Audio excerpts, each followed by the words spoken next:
kelas 11 MIPA. Selamat berjumpa kembali di pembelajaran fisika.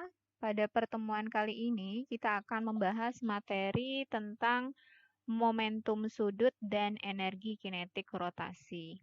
Pada pertemuan sebelumnya sudah dibahas oleh Bu Vela tentang resultan momen inersia benda titik ya. Sekarang kita masuk ke momentum sudut dan energi kinetik rotasi.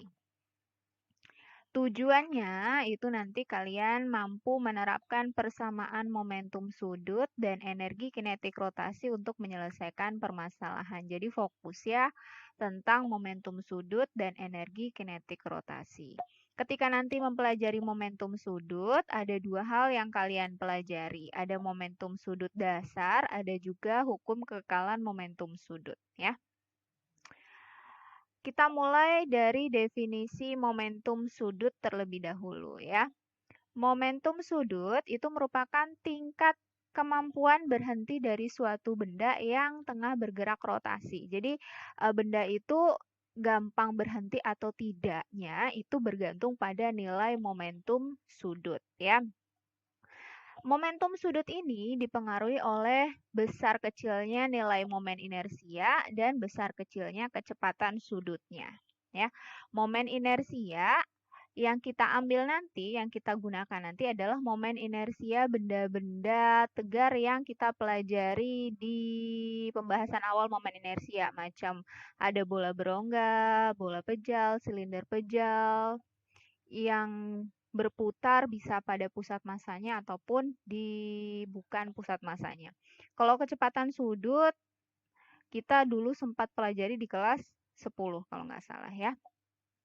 Kemudian, momentum sudut ini merupakan kejadian yang sifatnya kekal. Jadi misalnya ada sebuah benda berputar, maka putaran nilai momentum sudutnya ini kekal. Kekal itu maksudnya adalah momentum sudutnya itu mau keadaannya bagaimana ketika dia berputar, dia nilainya akan sama, ya. Oke, kita mulai dari persamaan momentum sudut yang dasar. Ini tujuan pertama ya. Tujuan pertama kan tadi untuk menentukan kalian mampu menerapkan persamaan momentum sudut dan energi kinetik rotasi. Nah, sekarang kita masuk ke persamaan dasarnya. Momentum sudut itu persamaan dasarnya adalah L sama dengan I dikalikan dengan omega. L ini adalah momentum sudut, satuannya kilogram meter kuadrat per second. Sedangkan I ini adalah momen inersia, satuannya kilogram meter kuadrat. Sedangkan omega ini disebut dengan kecepatan sudut benda yang berotasi, satuannya rad per second. I yang nanti kita gunakan itu bergantung pada jenis bendanya. Apakah bola berongga? Kalau bola berongga berarti nilai I-nya 2/3 mr kuadrat. Kalau bola pejal 2/5 mr kuadrat. Jadi kalian silahkan buka lagi materinya. Kalau omega tergantung soalnya juga ya. Apakah diketahui omega langsung ataukah kecepatan. Kalau misalnya di soal ketahui kecepatan, maka omega dapat dicari dengan menggunakan V per R. V itu kecepatan, R-nya jari-jari. Oke, sekarang kita masuk ke bahasan kekekalan momentum sudut. Jadi ketika sebuah benda itu bergerak rotasi, ketika dia itu masih dalam satu benda, tetapi berputarnya itu dengan keadaan yang berbeda. Contoh nih gambar pertama nih ya, ada seorang balerina bergerak berotasi. Kejadian pertama dia tangannya direntangkan, kejadian kedua tangannya ditaruh ke dada. Nilai momentum sudutnya ini sama jumlahnya. Jadi ketika dia bergerak dengan momentum sudut 10 kg meter kuadrat per second, maka kejadian 2 juga 10 kg meter kuadrat per second. Ya, jadi nilai momentum sudut antara kejadian 1 dan 2 sama. Begitu juga dengan gambar yang kedua. Di sini ada dua buah roda. Roda pertama nih sudah bergerak, tetapi roda kedua belum bergerak ya. Saya nggak tahu kejadiannya kayak mana. Intinya mereka berada pada satu poros. Ketika mereka berada pada satu poros, maka di sini satu sistem. Kemudian kejadian kedua, roda 1 dan roda 2 bergabung dan sama-sama bergerak rotasi.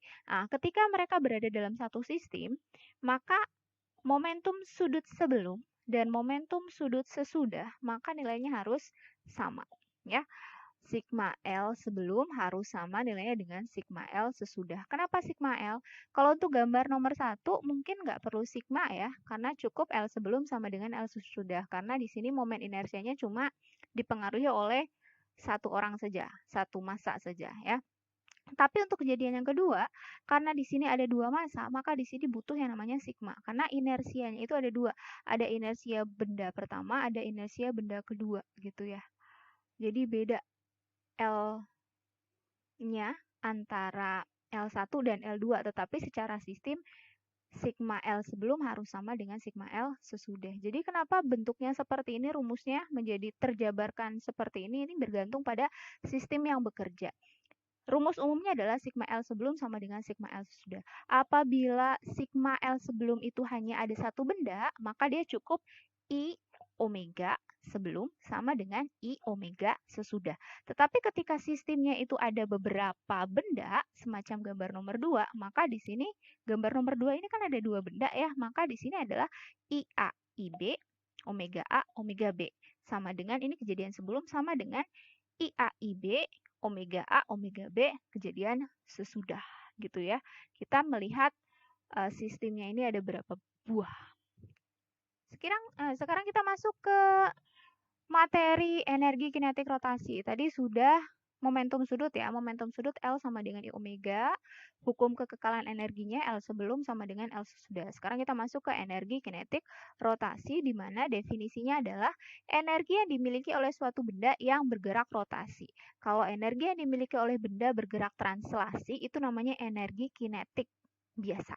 Atau lengkapnya energi kinetik translasi. Tapi ketika benda bergerak rotasi, maka namanya berubah menjadi energi kinetik rotasi. Otomatis rumusnya juga mengalami perubahan ya. Tapi mirip. Kalau yang energi kinetik biasa kan setengah EK sama dengan setengah MV kuadrat. Nah, sekarang energi kinetik rotasinya M-nya berubah menjadi I, karena massa pada benda yang bergerak rotasi itu dianalogikan dengan momen inersia atau I, sedangkan kecepatan benda ketika berotasi itu dianalogikan menjadi kecepatan sudut, sehingga setengah MV kuadrat ketika masuk ke energi kinetik rotasi persamaannya berubah menjadi setengah I omega kuadrat. Enak kan ngingetnya? Dan pada dasarnya ini adalah rumus umum. Kalau misalnya permasalahan di soal itu berkaitan dengan momentum sudut, kalian sebenarnya bisa mengubah persamaan ini menjadi bentuknya ada variabel momentum sudut atau L. Kayak mana? Ada yang bisa? Ada bisa nggak? Setengah I omega kuadrat ada yang bisa mengubahnya menjadi bentuk yang punya variabel L? Ah, nanti kita lihat ya, karena ada soal yang berbicara masalah itu, Ibu belum sampaikan di sini. Ibu harap kalian bisa mengubah persamaan ini menjadi bentuknya ada L-nya. Apakah I-nya yang hilang berubah menjadi L? Apakah omeganya yang hilang berubah menjadi L? Atau bagaimana? Nah, silahkan dipikirkan ya. I-nya lagi-lagi Ibu sampaikan nih berkaitan dengan jenis bendanya apa. Bola pejal, bola berongga, silinder, benda titik, atau batang. Omeganya juga dilihat di soal apakah yang dinyatakan di soal omega betulan atau kecepatan. Kalau kecepatan, maka silahkan kalian ubah kecepatan itu menjadi bentuk omega dengan cara omega sama dengan V per R. Energi kinetik rotasi, jangan lupa satuannya adalah Joule.